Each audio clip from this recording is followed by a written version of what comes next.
اعوذ باللہ من الشیطان الرجیم بسم اللہ الرحمن الرحیم فبشرناہ بغلام حلیم فلما بلغ معه السعی قال یا بنی انی ارى فی المنام انی اذبحک فانظر ماذا ترى قال یا ابت افعل ما تؤمر ستجدنی انشاء اللہ من الصابرین صدق اللہ العظیم۔ معزز سامعین و سامعات، ہم معلم انسانیت صلی اللہ علیہ وسلم کی سیرت طیبہ کے حوالے سے آپ کے جد امجد جد الانبیاء حضرت ابراہیم علیہ السلام کا ذکر کر رہے ہیں۔ پچھلی قسط کے اندر میں نے یہ بات عرض کی کہ اللہ رب العزت نے جناب ابراہیم علیہ السلام کو خواب میں اپنی پیاری چیز قربان کرنے کے لیے کہا، اور بعض روایات میں آتا ہے کہ یہ خواب آپ کو مسلسل کئی دنوں تک آیا۔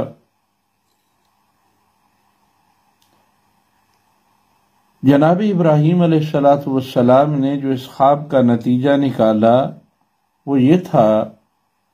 کہ مجھے سب سے پیارا تو اسماعیل تھا جو اللہ رب العزت نے مجھے عنایت کیا تھا، جسے میں وادی غیر ذی ذرہ کے اندر چھوڑ آیا ہوں۔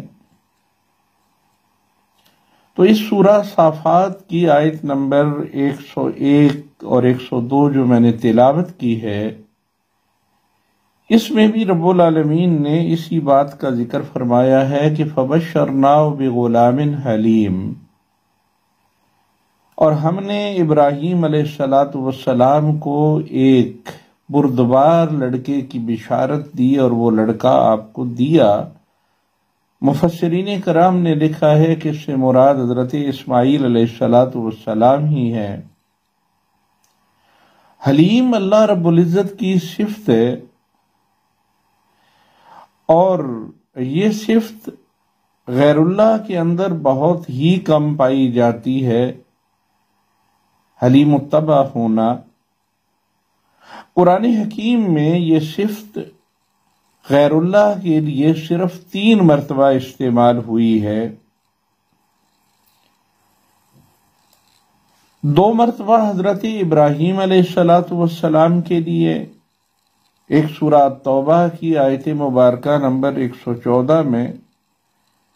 اور دوسری بار حضرت ابراہیم علیہ السلام کے لیے سورہ الہود کی آیت مبارکہ نمبر 75 میں، اور تیسری بار یہ استعمال ہوئی ہے سورہ الصافات کی آیت نمبر 101 میں، اور یہ حضرت اسماعیل علیہ السلام کے لیے ہے کہ اللہ رب العزت نے ابراہیم علیہ السلام کو یہ حلیم الطبع بیٹا عنایت فرمایا۔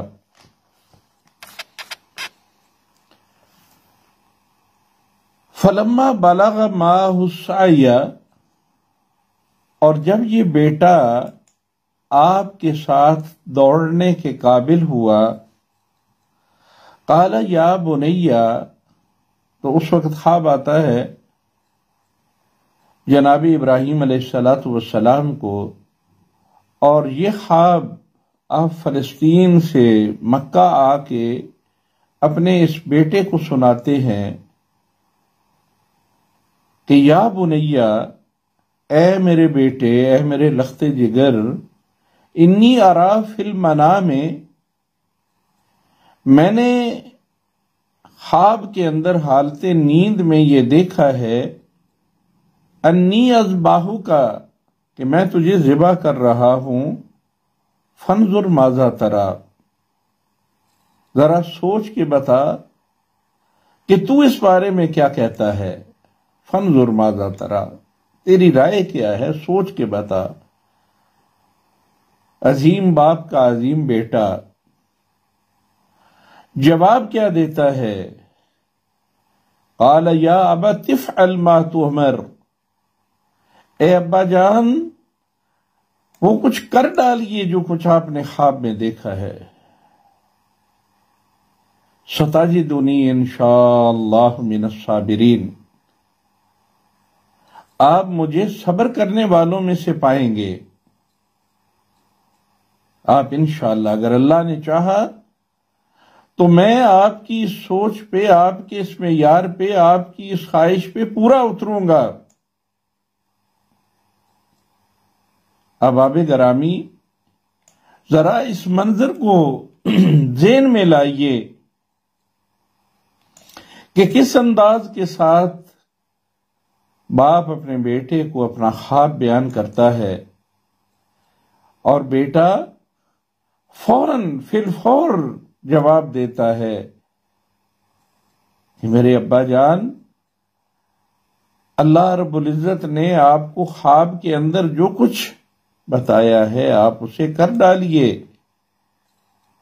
آپ مجھے صبر کرنے والوں میں انشاءاللہ صبر کرنے والوں میں پائیں گے. تو جناب ابراہیم علیہ السلام مینا کے میدان کی طرف اپنے بیٹے کو ساتھ لیے چل پڑتے ہیں. اور راستے میں نے کل بھی بیان کیا تھا کہ لعین شیطان بار بار ورغلانے کی کوشش کرتا ہے. آپ اپنے مقام پہ پہنچتے ہیں. حجاج جس مقام پہ آج قربانیاں کرتے ہیں تو فلما اسلم وتلہ للجبین، ان دونوں باپ بیٹے نے اللہ کے حکم کو مان لیا، اس حکم کے سامنے سر تسلیم خم کر دیا. وَتَلَّهُ لِلْجَبِينَ، اور آپ نے جبین کے بل، پیشانی کے بل اپنے بیٹے کو اس زمین پہ لٹا دیا.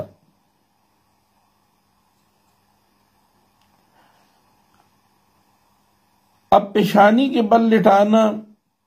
اور کچھ مورخین و مفسرین اور سیرت نگاروں کا یہ لکھنا کہ اپنی آنکھوں پہ پٹی باندھی، یہاں سے ثابت نہیں ہوتا. قرآن حکیم میں یہ ہے کہ پیشانی کے بل لٹایا، اور کتنی بڑی قربانی تھی، کتنا بڑا جگرا چاہیے اس کے لیے، اور کتنا بڑا حوصلہ چاہیے. جناب ابراہیم علیہ السلام کے حوصلے کو داد دینی پڑتی ہے کہ یہ دونوں باپ بیٹا اللہ تعالی کے حکم کی تعمیل کے لیے اس میدان میں پہنچتے ہیں، اور اپنی امیدوں اور امنگوں کی دنیا قربان کرنے کے لیے ایک باپ شاداں اپنے بیٹے کو پیشانی کے بل زمین پہ لٹا دیتا ہے. اور یہ 100 سالہ دعاؤں کا ثمر جو ہے اس لخت جگر کو اور اپنے نور نظر کو قربان کرنے کے لیے تیار کھڑا ہے. چھری ہاتھ میں ہے، رگڑی ہے، اور رگڑ کے اللہ کی حضور اپنے بیٹے کی گردن پہ چلانے کے لیے باپ تیار ہے. وَنَادَيْنَاهُ أَن يَا إِبْرَاهِيمُ، اور اللہ رب العزت کہتے ہیں کہ ہم نے ابراہیم کو آواز دی. جناب ابراہیم علیہ السلام نے صرف اتنا نہیں کیا